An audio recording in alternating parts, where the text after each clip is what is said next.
بسم اللہ الرحمن الرحیم۔ السلام علیکم ورحمۃ اللہ وبرکاتہ۔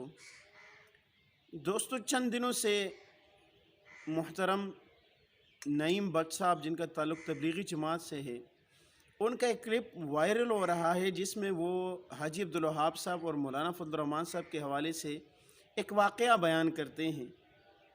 آپ حضرات وہ واقعہ سن لیجئے گا، پھر میں آپ حضرات کو اس حوالے سے تھوڑی سی وضاحت دینا چاہوں گا۔ مولانا فضل الرحمان صاحب ہے نا، مولانا فضل الرحمان صاحب یہ ایک دفعہ رائے ونڈ آئے۔ اس وقت عبدالوہاب صاحب دامت برکات رحمۃ اللہ علیہ، ان کو رحمۃ اللہ علیہ کہا ہی نہیں جاتا، لگتا وہ زندہ ہی ہیں۔ عبدالوہاب صاحب رحمۃ اللہ علیہ اس وقت رائے ونڈ تھے۔ رائے ونڈ میں یہ عبدالوہاب صاحب سے ملنے کے لیے تشریف لائے۔ اب عبدالوہاب صاحب ایک لیجنڈ تھا، لیجنڈ۔ ان کی دنیا کے علماء کی نظر میں ان کی قدر اللہ نے ڈالی ہوئی تھی، قدر تھی۔ تو ملنے کے لیے آئے تو حاجی صاحب نے ان کو کہا، فضل الرحمان صاحب، مولانا فضل الرحمان صاحب بڑے آدمی، اللہ والے آدمی، ان کو کہا کہ فضل الرحمان میری منی، ہم تو لوگوں کو یہ کہہ رہے ہیں کہ حکومتوں سے کچھ نہیں ہوتا، حکومتوں سے کچھ نہیں ہوتا، کرنے والی ذات اللہ کی ہے۔ یہ حکومتیں کیا ہوتی ہیں؟ یہ آنے جانے چیزیں آتی جاتی رہتی ہیں، چھوڑو۔ تو مولانا فضل الرحمان صاحب نے کہا کہ صاحب بالکل، یہ ہم بھی یہی کہہ رہے ہیں کہ حکومتوں سے کچھ نہیں ہوتا، ہم کون سکتے۔ ان کی حاجی صاحب ایسے آدمی تھے، ان کی مولانا نے یہ بات کی، ابھی حاجی صاحب تگڑے تھے، تو مولانا نے حاجی صاحب فضل الرحمان صاحب کا گچی پکڑ لی، گلا پکڑ کے نیچے گرا دیا، نیچے گرا کے اوپر لیٹ گئے۔ اس کے وہ جو ساتھ ان کے وہ گن مین شن میں، انہوں نے دیکھا یہ بابے نے ٹالیا، تو اتنے چڑھ گیا۔ تو مولانا نے کہا بڑے پرے ہو جائے، جو کر رہے ہیں کرنے دیں۔ تو ایسا کہنے لگی، نکمے، حکومتوں کے پیچھے پیچھے مارا مارا پھر رہا ہے اور کہہ رہا ہے حکومتوں سے کچھ نہیں ہوتا، حکومتوں کے پیچھے تیری ساری جان لگ گئی، تم کہتے حکومتوں سے کچھ نہیں ہوتا، جھوٹ بولتے ہو۔ اچھا، تو جی دوستو، آپ حضرات نے ویڈیو دیکھ لی۔ اب میں اس ویڈیو میں آپ لوگوں کو یہ تو نہیں کہوں گا کہ نعیم بٹ صاحب جو واقعہ بیان کر رہے ہیں یہ غلط ہے، جھوٹ ہے۔ یہ آپ لوگ خود اندازہ لگا لیں گے، کیونکہ نعیم بٹ صاحب بڑے محترم شخصیت ہے، تبلیغ سے تعلق رکھتے ہیں، شوبز کو چھوڑ کر جو ہے اس طرف آئے ہیں۔ ہمارے دل میں ان کا بڑا احترام ہے، اور مجھے منع بھی کیا گیا ہے کہ میں اس حوالے سے ان پر گفتگو نہ کروں، لیکن اس ویڈیو میں جو تاثر دیا جا رہا ہے وہ یہ ہے کہ حاجی عبدالوہاب صاحب مولانا فضل الرحمان صاحب کو سیاست دور رکھنے کی جو ہے تلقین کرتے تھے۔ حاجی عبدالوہاب صاحب سیاست کو پسند نہیں کرتے تھے، سیاست تبلیغی جماعت والوں کو نہیں کرنا چاہیے، یا اسے دور رہنا چاہیے، یا اس کو ناپسند کرنا چاہیے۔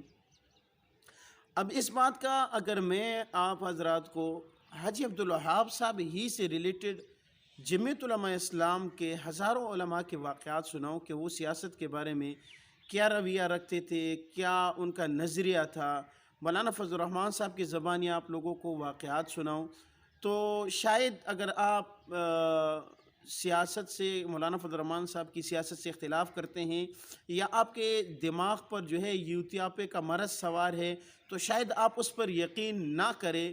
لیکن میں آپ کو حاجی عبدالوہاب صاحب سے متعلق ایک بات، جو ایسے شخصیت جس کا خود بھی سیاست سے تعلق نہیں ہے، ان کی زبانی سناتا ہوں کہ حاجی عبدالوہاب صاحب سیاست سے کیا تعلق رکھتے تھے، اور سیاست کے بارے میں ان کا کیا نظریہ تھا۔ آپ لوگ جو ہے مسعود الرحمان مسعودی صاحب کے جو ہے یہ پیر مسعود الرحمان مسعودی صاحب، جن کے نام سے کون واقف نہیں ہے، جن کو کون نہیں جانتا، اور جن کے حلقہ احباب کو کون نہیں جانتا، جن کی شخصیت سے کون ناواقف ہے، آپ ان کی زبانی جو ہے سنیے کہ حاجی عبدالوہاب صاحب جو ہے وہ سیاست کے بارے میں کیا نظریہ رکھتے تھے۔ حضرت حاجی عبدالوہاب صاحب رحمہ اللہ بار بار فرمایا انہوں نے، ایک مرتبہ اس طرح تذکرہ ہوا رائے ونڈ میں، وہ حضرات علماء کرام جو اسمبلیوں میں ہیں اور جو حضرات محنت فرما رہے ہیں. حضرت حاجی عبد الوہاب صاحب رحمہ اللہ نے فرمایا اگر یہ حضرات اس میدان میں نہ ہوں، میرے ساتھ فرمائیے کیا فرمایا، اگر یہ حضرات اس میدان میں نہ ہوں، فرمایا یاد رکھنا مسجد و مدرسہ تو دور کی بات، تمہیں کلمہ طیبہ پڑھنے پہ پابندی لگا دی جائے گی. فرمایا قدر کرو ان کی. اچھے اللہ کا بڑا کرم ہے جمعیت علماء اسلام اور پھر ہمارے حضرت قائد ملت اسلامیہ امام انقلاب حضرت اقدس حضرت مولانا فضل الرحمان صاحب دامت برکاتہم پورے عالم کفر کے سامنے سد سکندری ہے.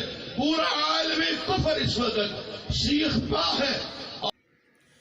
جی تو ناظرین، اب آپ لوگوں نے نعیم بٹ صاحب کی بھی گفتگو سنی، ان کا واقعہ سنا.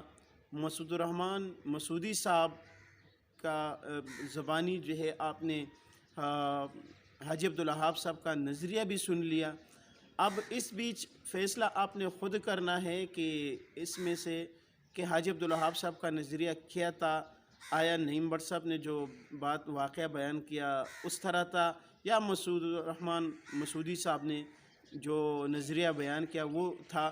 اگر آپ جو ہے آپ کی نظر میں عامر لیاقت جو ہے پورے پاکستان کا سب سے بڑا مذہبی اسکالر ہے، اگر آپ ان کو اس طرح تسلیم کرنے والے ہیں، اگر آپ مفتی عبدالقوی کو پاکستان کا مفتی اعظم نہیں سمجھتے، اگر آپ کے نظریے میں وہ نہیں ہے، کیونکہ اگر آپ ان دونوں کو مذہبی اسکالر یا مفتی اعظم سمجھتے ہیں تو مجھے یقین ہے کہ یہاں بھی پھر آپ نعیم بٹ صاحب کو اور ان کے بتائے ہوئے واقعوں کو اور حاجی عبدالوہاب صاحب کو کے سیاست کے متعلق نظریے کو انہی کے متعلق سوچیں گے. لیکن اگر آپ جو ہے ان کو اس جو ہے مرض کا شکار نہیں ہیں اور آپ کے نزدیک اور بھی بہت بڑے مفتیان کرام ہیں اور ان دونوں سے بڑھ کر بھی بڑے مفتیان کرام ہیں، تو آپ کو یہاں پر فیصلہ کرنا خود ہی آسان ہوگا. میں اس پر مزید گفتگو نہیں کرنا چاہوں گا، مجھے منع کیا گیا ہے. بس یہی آپ لوگوں تک پہنچانا میں ضروری سمجھتا تھا تاکہ اس واقعے کی حقیقت آپ لوگوں کے سامنے آ جائے. والسلام.